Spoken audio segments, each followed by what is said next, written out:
Hello दोस्तों, praise the Lord. Good morning, शुभ प्रभात। मैं आशा करता हूँ आप सभी लोग अच्छे हैं।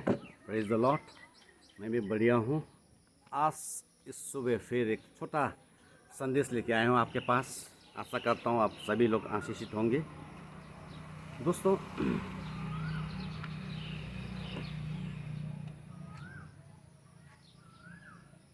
हम देखते हैं उत्पत्ति में जो दृश्य है, कहानी है, सब आपको पता है। तभी भी वहाँ से कुछ बातें करना चाहता हूँ। मनुष्य को मिट्टी से अपने स्वरूप में बनाया, अपने जैसा, और उस मिट्टी में जीवन का सांस यानी आत्मा फूंक दिया। देखिए, परमेश्वर की मेहनत, परमेश्वर का कार्य कितना परफेक्ट है। केवल उस मिट्टी से केवल वो मूर्ति नहीं बनाया, उसमें जीवन दिया। इसलिए जो भी हम इस संसार में देखते हैं, उसमें उस चीज़ में जीवन होना चाहिए। तो आज उस जीवन का अर्थ है हमारे अंदर परमेश्वर का आत्मा है। वो आत्मा वो परमेश्वर ने हमें दिया है। तो यहाँ, लेकिन यहाँ हम देखते हैं परमेश्वर इतना सुंदर तरीक़ा से हर चीज़ को सृष्टि किया, संसार की हर चीज़ों को बनाया, अधिकार करने के लिए मनुष्य को बनाया, और उनको अदन का वाटिका में, ईडन गार्डन में उनको सारा अधिकार, सामर्थ्य देके आदम और हवा को रख दिया। लेकिन वहाँ देखते हैं हम लोग, शैतान ने, लूसीफर दुष्ट ने क्या किया, परमेश्वर को पहले योजना को ख़त्म कर दिया, असफल कर दिया परमेश्वर का कार्य को। बहुत दुख की बात है। तो वहीं से शुरू हुआ, वहीं से पाप इस संसार में आया। और वो पाप अकेला नहीं आया, पाप हर प्रकार की बीमारियों को ले आया, गरीबी को ले आया, विभिन्न प्रकार की समस्या को लेके आया। तो आज ये संसार उसी के आज क्या है, शिकार बने हुए हैं। लेकिन हम उत्पत्ति 3 अध्याय के 15 में देखते हैं, वहाँ क्या लिखा है। उस शैतान को, लूसीफर को, परमेश्वर ने भविष्यवाणी के रूप में उसको धमकाया। यहाँ क्या लिखा है? यहाँ लिखा है कि तेरा सर कुचलने वाला, तेरा सर कुचलने के लिए एक स्त्री का पेट से कोई एक बेटा पैदा होगा, जन्म लेगा। हालेलुया। लेकिन क्या हुआ, एक दिन सही में वो सही हुआ, और यीशु संसार में कन्या मरियम के पेट से जन्म लिया। और अंतिम में यीशु मसीह ने आपके लिए, मेरे पाप के लिए सूली पर अपने जीवन को कुर्बान किया, बलिदान हुआ। और उस बलिदान के, उस मृत्यु के द्वारा शैतान का सर कुचला गया। हालेलुया। ये बड़ी आनंद की बात है मेरे लिए।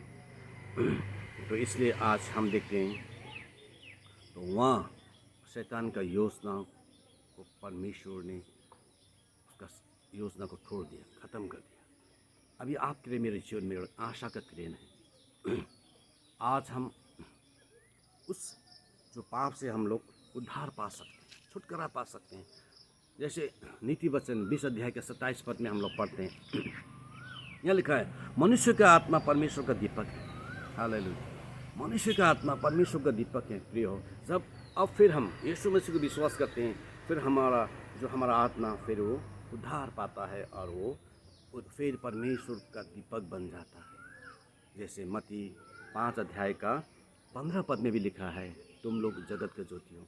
यीशु मसीह कहता है हम लोगों को कि तुम लोग जगत के ज्योति हो, क्योंकि वो जीवन फिर वो जीवन हमने पा लिया, जो आदम और हवा ने गुमाया था, वो जीवन फिर हमने पाया यीशु के बलिदान के द्वारा।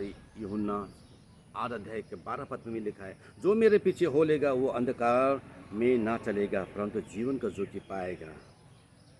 देखिए, तो पहले वो जीवन हमारा अंदर था, वो ज्योति हमारा अंदर था, लेकिन पाप के कारण से वो ज्योति निभ गया, बुझ गया। लेकिन यीशु के बलिदान के द्वारा फिर हमें वो जीवन प्राप्त हुआ, वो ज्योति फिर चमकने लगा। तो उस वक्त अंदर में था। अभी हम लोग क्या करना पड़ता है, अभी पीछे हो लेना पड़ता है। यदि आपका ज्योति यदि चमकते रहना है तो, जलते रहना है तो, वो ज्योति जलते रहना है तो आप मसीह का पीछे चलना ही पड़ेगा। जो दिन से आप इस मसीह का पीछे छोड़ देंगे, संसार के पीछे दौड़ेंगे, फिर वो बत्ती निभ जाएगा। क्योंकि हम लोग नीति वचन में हम और मिलता है, दुष्ट के जो दिया है वो निभा जाएगा, निभ जाएगा। तो इसलिए प्यारो, आज मसीह ने हमें इतना प्यार करके सुंदर जीवन दिया है, इसको हमें संभाल के रखना है। लेकिन एक दुख की बात फिर क्या है, अभी हम अपने में विश्वासी में उलझ रहे हैं, विश्वासी में उलझ रहे हैं। बहुत दुख की बात है ये। देखिए, परमेश्वर पहले बार असफल हुआ, बाद में फिर मसीह के द्वारा परमेश्वर ने फिर उसका योजना को फिर परमेश्वर ने हमारे लिए खोल दिया, सफल हो गया। लेकिन यहाँ अब हम अपने में लड़ाई कर रहे हैं। मैं अच्छा प्रचारक, मैं बड़ा भविष्य वक्ता हूँ, मैं प्रोफेट हूँ, मैं सबसे अच्छा शिक्षा देता हूँ, मैं खरी शिक्षा देता हूँ, मैं बहुत गरीब को मदद करता हूँ, वैसा करता हूँ। कोई तो अभी यूट्यूब चैनल खोल के सबका बाबा बन के बैठा है, सबका बाप बन के बैठा है, सबका दोस्त निकालने में लगा है। ये गंदी बात है प्रियो, क्योंकि एक मंडल स्थापना करना इतना आसान नहीं है, एक आत्मा को जीतना इतना आसान नहीं है। जितने हम यहाँ कैमरा के आगे बोलते हैं ना, उतना आसान नहीं है। इसलिए प्रिय, सब चीज़ों से हमें दूर रहना है। जाइए, प्रार्थना करिए जो कमज़ोर हैं, और जाके प्रचार करिए, गांव-गांव में सुसमाचार सुनाइए, प्रार्थना करिए। तो नहीं तो फिर वही हालत होगा आदम और हवा को जैसे शैतान ने नष्ट किया, बर्बाद किया, वैसे आपको मुझे फिर ये यूट्यूब के द्वारा, यही हमारे विश्वास के द्वारा है। फिर प्रभु का राज्य को मैं बाधा है। धन्यवाद। आज के संदेश ये रखता हूँ। कुशल रहें, सुरक्षित रहें, क्योंकि अभी कोविड फिर बढ़ रहा है, तो अपना ध्यान रखिएगा। तो आपके जीवन में प्रभु का सदा आशीष बरकत रहे। धन्यवाद। Praise the Lord. God bless you all.